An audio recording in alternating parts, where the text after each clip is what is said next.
للأسف هالمرّة منا إشاعة، يعني وفاة حدا من عيلته لا، محمد رمضان العظيم حقيقة، متل ما شفتوا توفى والده. محمد رمضان يمكن في ناس بيحبوه منكم في ناس لأ، متل أي مشهور، بس محمد رمضان هو أيقونة عظيمة. اللي شافه واللي عاش معه واللي عاشره أنا عن قرب، والله هيدا محمد رمضان قمة الأخلاق، المعاملة، التواضع. ما تفكروا كل شي بتشوفوه بالإعلام صح، بيحب الصغير والكبير. انا من الاشخاص اللي قعدت معه كذا نهار وزارنا، وحتى ذاكرين تريبولي ميست اللي كان عم يحكي عنه باكثر من فيديو ويقول هذا منتجي المفضل. حتى هو له عخان الصابون، خلى نص مصر تعرف بتريبولي ميست اللي صار عم يصير اوت اوف ستوك كذا مره. سو من لا يشكر الناس لا يشكر الله. انا بدي اشكره، بدي كمان اقول له عظم الله اجركم. ويا ريت كنت قادر اطلع عزيك، بس رح شوفك قريبا وعزيك واخد بخاطرك.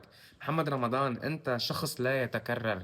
الله يرحم ابوك ويطول بعمرك ويخلي لك عيلتك. محمد رمضان انت عظيم من العالم العربي، الله يحميك.